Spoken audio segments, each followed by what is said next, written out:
Yes, guys, welcome back to Chelsea Fan TV. Welcome back to another match preview. Big up to every single one of you that's locked in.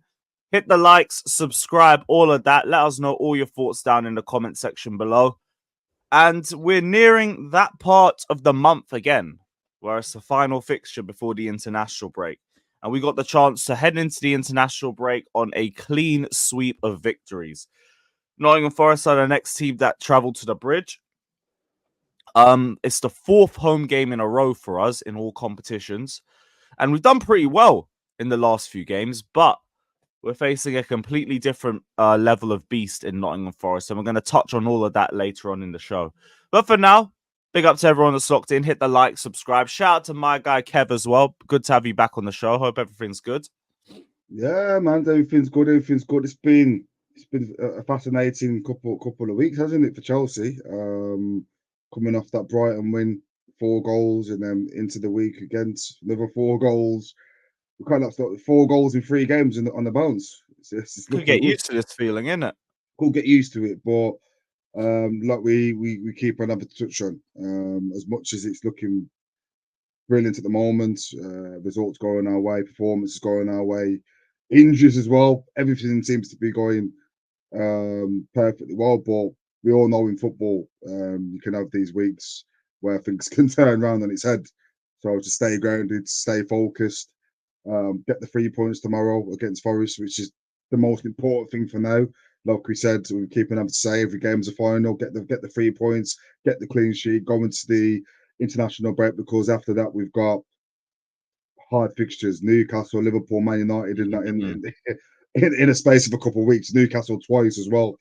So this is it. How This are is you where feeling about that run of games, though? I'm feeling pretty confident. I think United are there for the taking. I think Liverpool haven't really been tested massively. Okay, they've gone with 189, but at the same sense, they've only come up against United, Man U, which has been a test. I think we've got all the tools in the box to go in there to Anfield and get a win. So I'm not feeling that. It's not like last season where we knew the writing was on the wall. I think this season we can go there and test them. The Newcastle games, Newcastle away has always been a difficult game. The home tie, I think we can probably get 3 points. So I think out of them 4 games, there's 3 wins in there. I think the only one that we could probably lose is either Liverpool or Newcastle away. I think we won't. I Oh, we think got Man United, Newcastle home. Away's the cup. Newcastle home and away. Oh yeah, so you're more worried about the cup game. Yeah, I think Newcastle away. I think it's a tough game. We haven't won there in a few years, haven't we? So But that could, away from that, like for me, because it leads a bit more into the Ghent game. If anything, like I feel very confident in our B team. Really, really confident in our B team. Just looking at the depth that we have in that. Like, obviously, defensively, there's still a couple of question marks to the likes of Disassi and Badiashile, especially yeah. Badiashile. But in midfield, going forward, like we will walk over Newcastle's B team. If anything, I low-key have more confidence for the cup game than I do the Prem game. And that's not even out of any issues with the first team. It's just I think we have a sensational B team. And I think we also don't have to worry about anybody getting too many minutes with the depth that we have in the squad. So to me, it honestly just comes down to if the team's better than us on the day. Like Liverpool Mm. away will be a problem. Manchester United away is only a problem in the fact that we never win at Man United. Arsenal, it's a low block to end all low blocks. Like that's going to be its own its own little beast that we have to deal with. But I'll be real, I'm very confident in our B team. And I feel like games like the ones we've seen against Ghent and the ones that we will keep seeing in the Oh, Conference League will only just continue to build their cohesion and to build their understanding of each other. Because I yeah. did think in the first half, we were a little bit disjointed. Like, we're clearly the better team than them. Like, that goes about saying. But you could tell, like, it felt a little bit individualistic in the first half. Second half, I think we looked a bit more like a team. We looked a Mm. little bit more cohesive, and also just comes down to Maresca being good at game management. Yeah. But yeah, I think that cohesion will start to build as the next games continue to go. As well as that, you got players. He's trying players in different positions. I think Viega played attack in the Cam, didn't he? Against Ghent. I think he was the more attacking midfielder out of him and Cassidy. Precisely. So he's just trialing players at different positions. KDH as well. He's coming back from injury and he was playing in the pivot. So different players playing different positions, trying them out. I think that front three speaks for itself. Mudryk, we usually call him out, but I think he actually had a good game. I think he was. I think he was our best forward. Yeah. I think that was his best game in a Chelsea shirt. Literally, he was doing all the right things. I think he hardly gave the ball away, and he was doing the simple things. Literally, getting the ball, passing the ball inside, making the runs into space, and keeping it flowing. And he done that really well throughout the game. So, yeah, obviously there's negatives take at the game. Obviously conceded 2 slappy goals. Badashil, the Sarsi, we all know what you're getting with them. Second rate at best, but we've got to see the positives of. This is our second team, and they're going out and smashing teams. That's sorry about that. So that's our second team. You're catching the Palace game as well, ain't you? Yeah. There you go. So I'm not. That was just a phone call. Oh, okay, my bad. So the second team. Oh my god. No worries. We're busy. We're busy people to everybody watching, innit? Sorry about that, everyone. Yeah. So let's mute this. So our second team literally going out. Let me just mute these calls. Put it on Do Not Disturb. Yeah, no worries, man. You smash the likes, people. Smash the likes. So our second team going out in the space of a week, getting 4 against Ghent and another 5 against Borough. That's 9 goals with our second team in the week. So there was no doubt to my mind that the team collectively, first or second, or if you want to call them, can go and score goals. It's just, we're going to stop leaking in defensive errors like Sanchez against Brighton. A couple of bad errors in the week. But this is what you're going to get. But we can't keep thinking that we're going to go and outscore every team in front of us. We've got to stop conceding these slappy goals. But it's all good. It's all good. We can always touch upon the negatives, but come on, look, we've got four wins on the bounce. Everything's looking good. So all we can do is go and get that 5th one tomorrow against Nottingham. For us, and then bring it to the next few games, because quietly this Liverpool game might start to turn a bit more in our favour. Because I don't know if you've seen, Alisson's just come off injured about 10, 15 minutes ago. I don't know the severity of it. Obviously, we don't hope it's a serious injury. I would hope he's fit, so there's less excuses depending on the result. But if he's out, might turn the favour in our way, because we are the highest goal scorers in the league as the time of recording. We've got the best conversion rate in the league. If they were to lose someone like Alisson, like, I back our attack now. It's not like the last 5 or 6 years where I'm like, oh boy, like just bury a chance and keep it moving. Like, I believe we're going to get goals. I believe we're going to score, especially against a team like Liverpool that will come out to play us. That's going to be part of the beauty of the next few games. But before we do that, we're facing like one of the best defenses in the league so far. And I say that's also second to Liverpool. So we also have another beast to deal with when we play them. But Nottingham Forest aren't just walkovers because they're Nottingham Forest and they competed for relegation last season. These guys are a very good defensive unit. And we have to exercise another demon this weekend when we face a Forest team that we've only beaten once since promotion. That's full time at Palace. Liverpool's 1-1-0. I ain't watching that no more. So yeah, this is a Nottingham Forest side that we have struggled against. Last time we played them at the Bridge, we lost 1-0 in one of the worst games of football I've ever watched in my life. We set up with 2 forwards against a back 5, created absolutely nothing, and lost 1-0 off a counter-attack. Now, I think Nottingham Forest have a lot of tools in terms of their style of play that kind of are meant to be our weaknesses, which is why I'm looking forward to this one. They're usually good in transition, which we usually struggle with. We're apparently going to struggle with low blocks, and I think Nottingham Forest is the perfect test for us because Ghent wasn't anything like that. Yeah, they did a low block, but they're Ghent. So, like, respectfully, they ain't got the quality like that. These guys actually have the second least conceded goals in the league. Murillo's been mad for them this season with Milinkovic. Ola Aina and Moreno have been dominant in the fullback positions. These men got the likes of Cho and Elanga, who'll be good off the bench too. I Hudson Odoi. Oh yeah, Hudson-Odoi. Yeah, So yeah, yeah, yeah, yeah. like how are you feeling for the game, bro? How are you feeling? It's going to be a tough one, bro. It's going to be a tough one. They literally lost their first game last week against Fulham, and that was a tight 1-0. Apparently, it was a controversial pen too. Yeah, yeah. So and they literally old school kind of set up the literally 4-4-2. They put everyone behind the ball, and like you said, they try and catch you in transition, and they try and get I want I what's his, how do you pronounce his name again now? Awani? I want one near that Nigerian striker. He I don't scores even think he starts for them now, though. I think it's Chris Wood. yeah, he started last week though. They went 4-4-2 last week.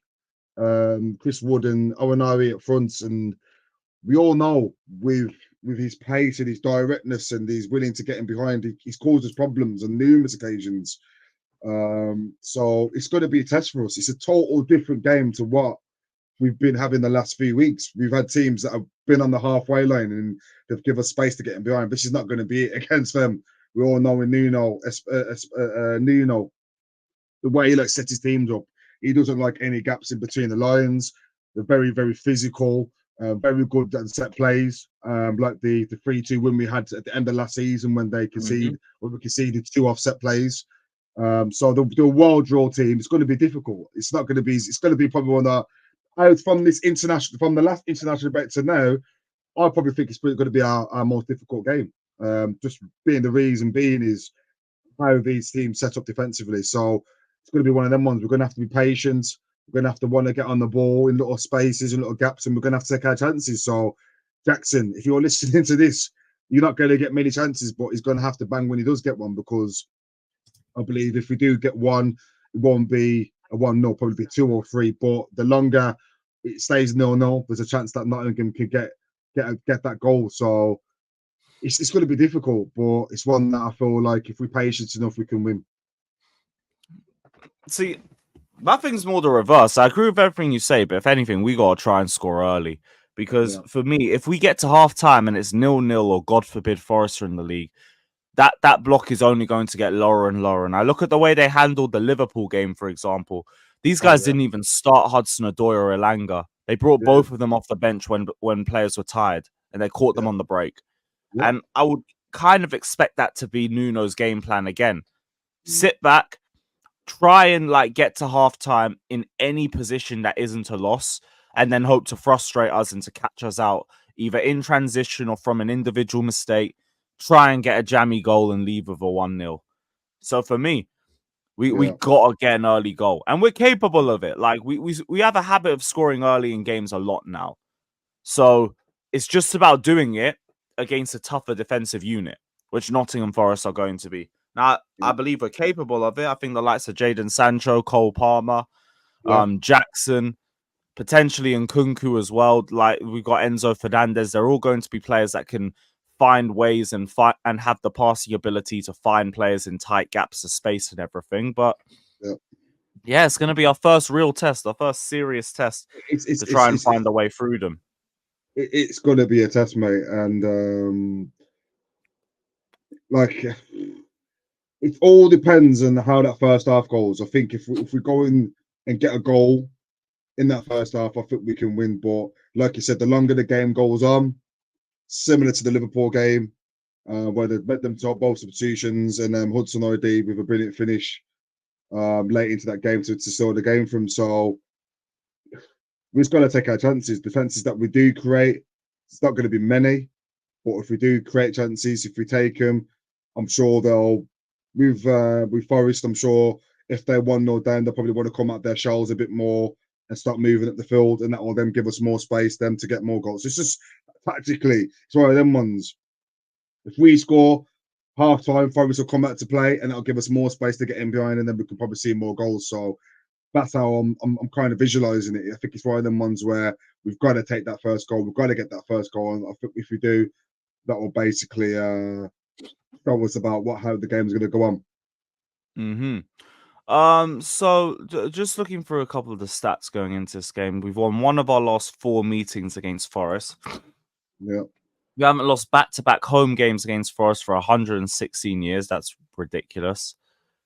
And Forest they've lost the most away games in the capital since promotion, which I don't really know what to make of that stat. So they've lost the most away games in the capital, but like they never lose at our ground.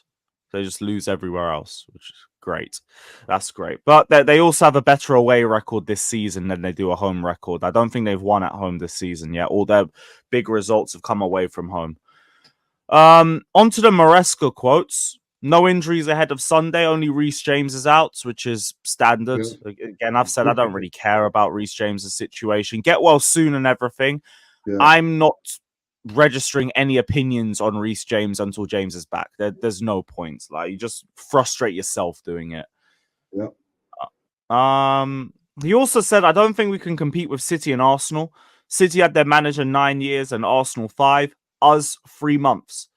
I can't even believe he had to come out and say this, but I'm glad he did. Because honestly, a few more results and people would have started putting us in title conversations. And we said this on the last preview.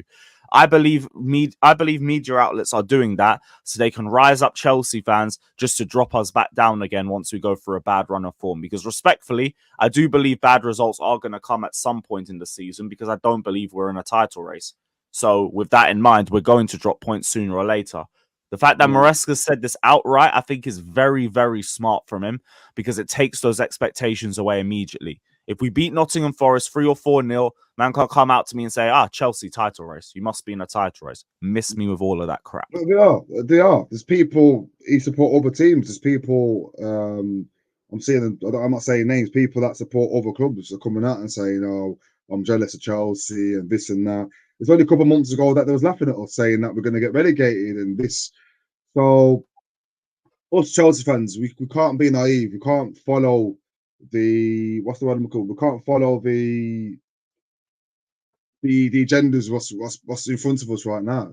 People coming out with all these different things that, you know, I'm just thinking, let's go into every game, win that game, get confidence, go into the next game, do the same thing. All the talk around it, just leave it out. People can say what they want. I'm seeing people within our own fan base saying, "Oh, we're definitely going to win the league," and Chelsea back. But that's it.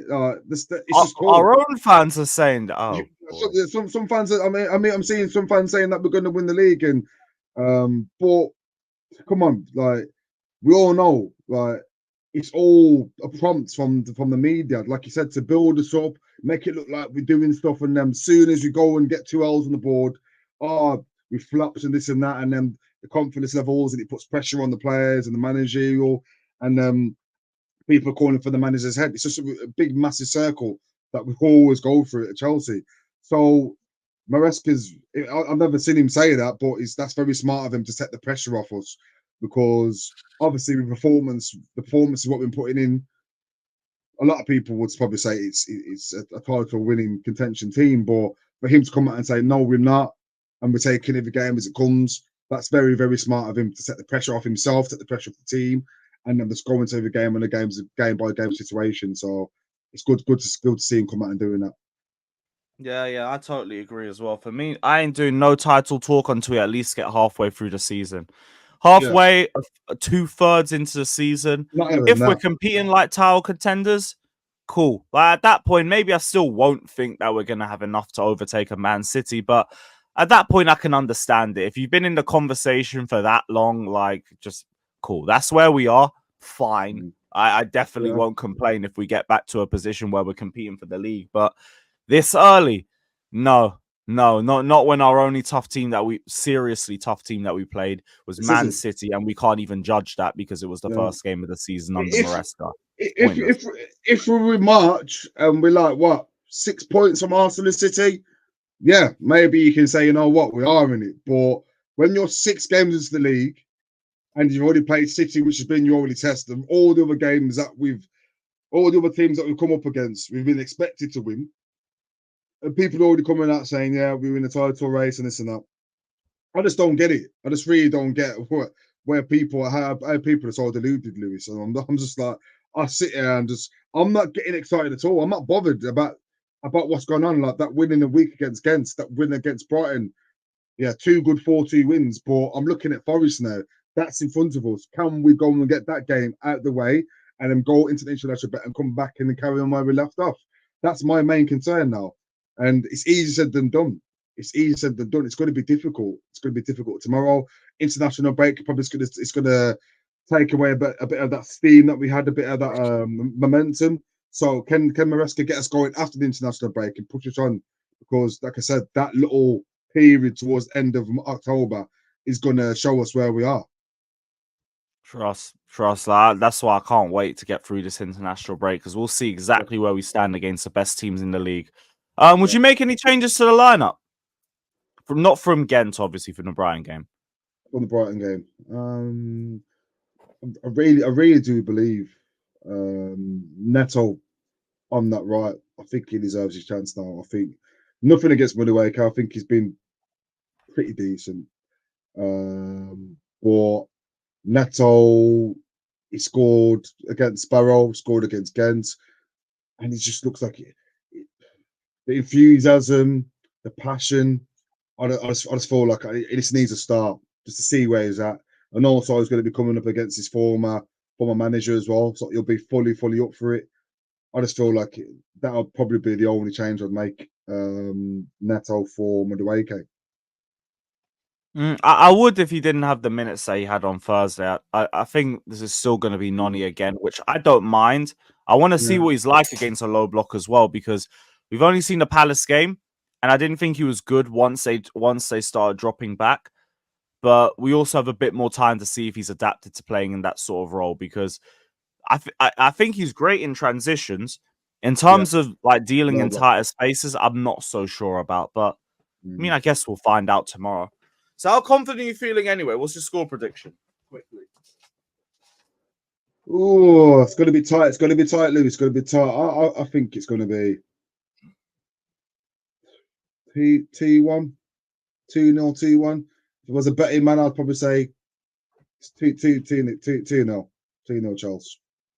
2-0 Chelsea. All right, cool. Quite funnily enough, that was going to be the same score prediction for me. I think it might come in the second half, but like I do think we have enough to get through this game. It's just going to be a bit more difficult than what we usually anticipate it to be. Yeah. But yeah, you guys in the chat, let us know all your thoughts down in the comment section below. Let us know your score predictions as well. Big up to every single one of you that's locked in. Hope you guys have enjoyed this preview. And we will see you guys tomorrow after the game. Hopefully after another video. So big up to every single after another win. My bad. So yeah, big up to every single one of you. Take care and up.